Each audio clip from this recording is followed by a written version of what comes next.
For a brief overview, she started off with the cross-examination of the 14th witness, Adam Khalid, and he used to work at Citi as a bank relationship manager, and then he went to work for Soraka and GTV back in 2020.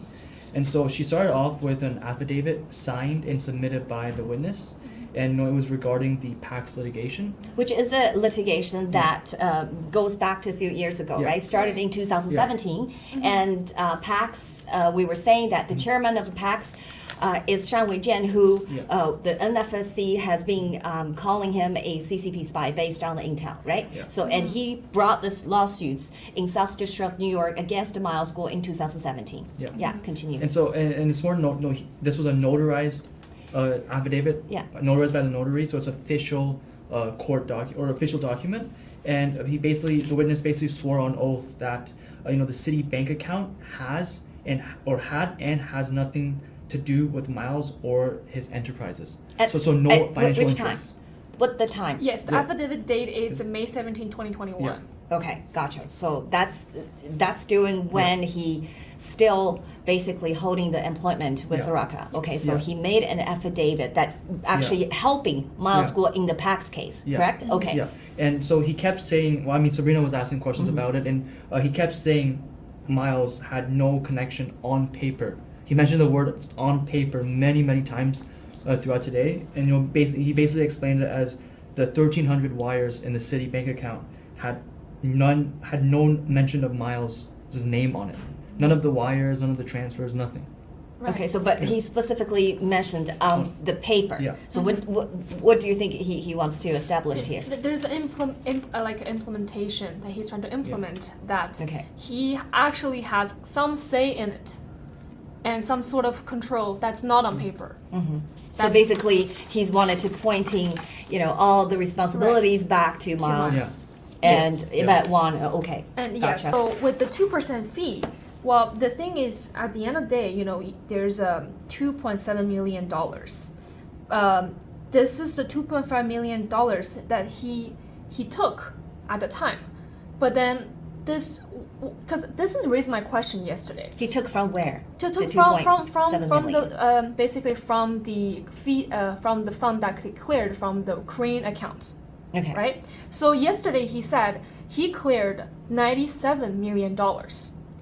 Right. And I was wondering when I went home and I was discussing it. I'm like, 2% of $97 million is not 2.7 million. Yeah, that's right. What happened?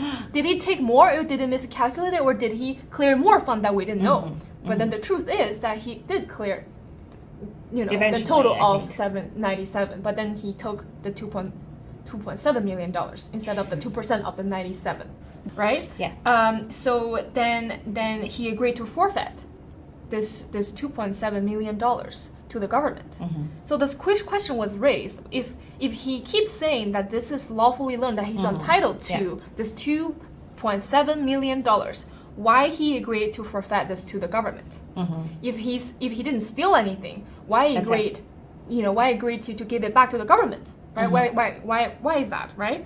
But this is a contradiction in his testimony. Yeah, that's right. Yeah, and I think there's some details into it because I think there's a conversation mentioned, during the cross, especially to ask him, when did you move your money from the Ukraine to your personal bank account? Are you entitled to? At that time, he wasn't. That is why he knew. That's why he also testified. He said he moved the money back. Remember, he moved the money back in April 2021. Yeah. Okay, I think that's that because the payment facilitation agreement did not sign until May 12th, 2021. That means prior to even agree to actually charging the 2% fees, he actually stole the money. He actually moved from Crane, the company account, and to his personal account, the amount of money that he is not entitled to. What came through is extortion.